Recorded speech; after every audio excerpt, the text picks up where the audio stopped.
आपका mentor AK Singh और आज फिर हम अपने उत्तराखंड टेट की तैयारी करेंगे। और उत्तराखंड टेट में हम क्या देख रहे हैं, EVS और CDP के 10 क्वेश्चन 10 टॉपिक के माध्यम से हम प्रैक्टिस कर रहे हैं, जिसमें हम क्या कर रहे हैं 10 क्वेश्चन देखते हैं और 10 क्वेश्चनों के 10 टॉपिक कवर करते हैं, जिससे कहीं ना कहीं आपकी प्रैक्टिस होती है।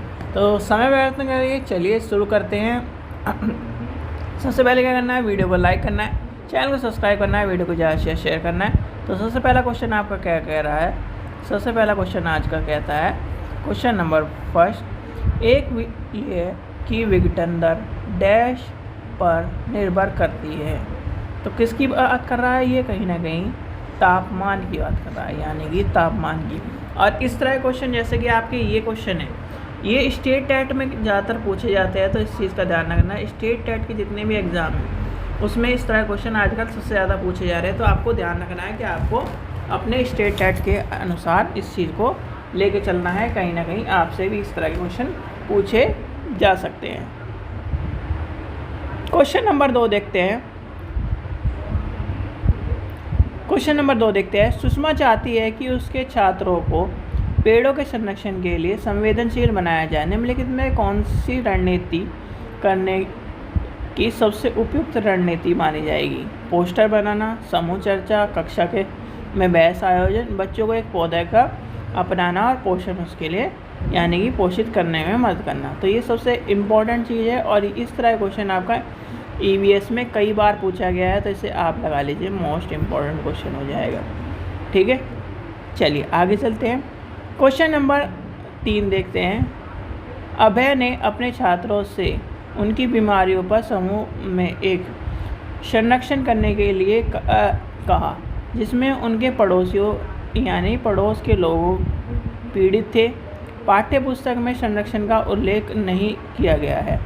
इस शिक्षण जो अधिगम हो रहा है की रणनीति के लिए कौन से विकल्प नहीं है, यानी कि प्रासंगिक नहीं है। तो नहीं है पर हमें क्या करेंगे, देखो जब इस नहीं है वाली बात तो नेगेटिव वाली चीज़ लगी थी, यानी इसमें बच्चों को क्या कहेंगे, डाटा हैंडलिंग समझाने के लिए और एक साथ काम करने की क्या है समझ बनवाएंगे। तो ये हो जाएगा गलत।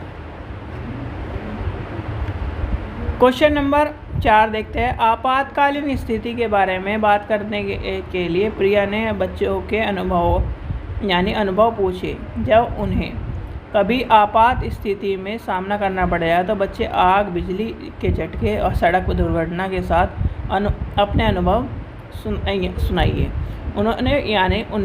उन्हें प्रश्न पूछे और मौजूदा समझ को यानी कि जो आकलन किया और समाचार पत्रों से सड़क संरक्षण के विज्ञापन जैसे संसाधनों का उपयोग करने की संरक्षण पर चर्चा करी और क्रम से आग, बिजली और झटके संरक्षण के दिशा निर्देश पर चर्चा के लिए LPG और इलेक्ट्रॉनिक बिल का इस्तेमाल किया। प्रिया द्वारा अपनाए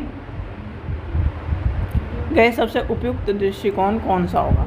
तो भाई क्या कर रहा है, वो अनुवैशिक दृष्टिकोण को अपना रहा है, यानी कि इसका आंसर हो जाएगा ऑप्शन नंबर 4। ये देखिए इतने बड़े बड़े क्वेश्चन आपके कहीं ना कहीं आपका क्या करते हैं, यानी कि जब आप पढ़ोगे तो आधा टाइम वैसे ही वेस्ट हो जाएगा। कुछ बच्चे क्या है भाई हड़बड़ाहट में उसे पूरा नहीं पढ़ पाएंगे, कुछ उसका अर्थ का अनर्थ कर देंगे। तो इस तरह की भी चीज़ें होती है। आप पहली बात तो घबराइए नहीं, आपको पास क्या है 1 मिनट 1 क्वेश्चन है। ठीक है, जो आपका लंबा क्वेश्चन है उसे 1 मिनट पूरी दीजिए। वैसे मैक्सिमम 30 सेकंड में 30 से 40 सेकंड में आप आंसर क्वेश्चन को पढ़ सकते हो और आप ना आंसर को चुन सकते हो। इसलिए कहा जाता है प्रैक्टिस करिए।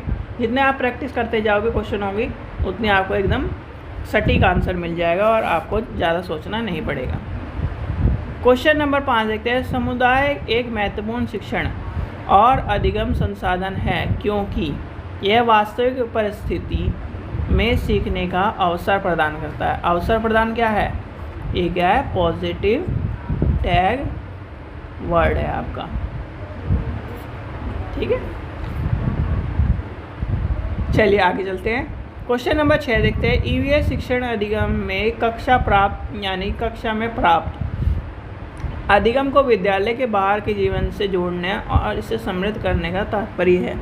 तो भाई आपको क्या करना है, कोई भी चीज़ हो आपको कक्षा के जो क्या है, कक्षा के बाहर के वातावरण से जोड़ना है। तो कहीं ना कहीं ये क्या है, पाठ्यचर्या यानी पाठ्यचर्या से बाहर जाना नहीं, पाठ्यचर्या की पुस्तकों से बाहर जाना नहीं, यानी कि पूर्ण विद्यालय के दृष्टिकोण ये भी नहीं हो जाएगा। वैश्विक पर्यावरण मुद्दे और चिंतनाओं को पाठ्य पुस्तक से लिंक करना, यानी कि ऑप्शन नंबर 3 हो जाएगा इसका आंसर।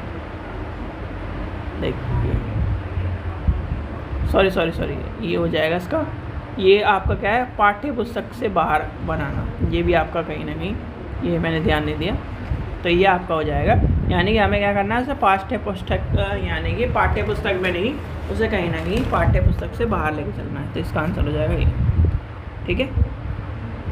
लिंक नहीं करना हमें, लिंक आपका क्या हो जाएगा, जब लिंक हम करते हैं उसको, यानी कि बाहर के जीवन को और कहीं ना कहीं पुस्तक के जीवन को एक साथ मिलान करना।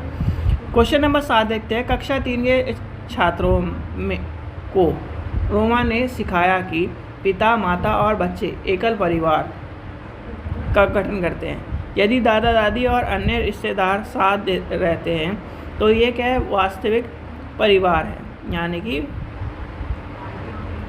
एक तरह से संयुक्त परिवार हो जाएगा, विस्तृत परिवार हो जाएगा। तो इसमें कहीं ना कहीं ये क्या, यानी कि आप इस बारे में क्या सोचते हैं। तो ये क्या कर रहा है, कहीं ना कहीं शिक्षण अधिगम दृष्टिकोण को समावेशन नहीं है। तो यानी कि इसका आंसर हो जाएगा ऑप्शन नंबर 4। क्वेश्चन नंबर 8 देखते हैं। निम्नलिखित में कौन सा ईवीएस कक्षा में गतिविधि या गतिविधियों हैं। तो क्या हो जाएंगी, आपको पता है ये सारी है पाठ्य, यानी कि शाम पाठ भी हो जाएगा, चित्र भी हो जाएगा और आपका फील्ड भ्रमण भी हो जाएगा। तो ये सारे हो जाएंगे। सबसे पहले इम्पोर्टेंट है फील्ड हो जाता है सबसे इम्पोर्टेंट, यानी कि ये क्या है, सबसे ज़्यादा प्रभावित होता है, फिर चित्र, फिर आपका ब्लैक बोर्ड। चलिए आगे चलते हैं। सेकंड लास्ट क्वेश्चन देखते हैं। पर्यावरण अध्ययन पर्यावरण अध्ययन पाठ्यक्रम बच्चों को समग्र शिक्षा का कारण बन सकते हैं। यदि यह है तो क्या है, विषयगत हो, एकीकृत हो और समावेशी हो। क्या होगा, समावेशी होगा, ये सब चीज़ होगी। तो कहीं ना कहीं मिक्स एजुकेशन हम पढ़ाएंगे। तो इसका आंसर हो जाएगा ऑप्शन नंबर सभी, ठीक है, यानी 4। क्वेश्चन नंबर लास्ट देखते हैं, आज का लास्ट क्वेश्चन। ईवीएस की पाठ्य पुस्तक में यानी कि सांपों के बारे में दिया गया, सपेरों का एक अध्याय दिया गया है, पाठ दिया गया है। इसका उद्देश्य बच्चों को जागरूक करना है और संवेदनशील बनाना है। किसके प्रति, सांपों के प्रति। यानी कि उसका आंसर हो जाएगा कि यानी सपेरे सांप को नुकसान नहीं पहुंचाते, उन्हें अपने आजीविका यानी कि से वंचित करने और उनसे पहले विकल्पों को प्रदान करने के लिए आवश्यक है, ठीक है। ये हो जाएगा इसका आंसर। क्या कर रहे हैं, उसको नुकसान नहीं पहुंचा रहे, वो अपनी आजीविका के लिए कहीं ना कहीं उसे यूज़ कर रहे हैं। तो ये कहीं ना कहीं चीज़ें बताई गई हैं, ठीक है। और 4 प्रकार के सांप होते हैं जहरीले, वो बताया गया। इंडिया में कितने प्रकार के पाए जाते हैं वो बताया गया चैप्टर में। ये आप जब पढ़ोगे तब आपको पता चल जाएगा, ठीक है बच्चों। और आपको सारी समरी कराई हुई है, तो आप जाके चैनल पर देख सकते हैं। आशा करता हूँ आपको वीडियो पसंद आए। वीडियो पसंद आए तो लाइक करें, चैनल को सब्सक्राइब करें, वीडियो को ज़्यादा से शेयर करें। Thank you.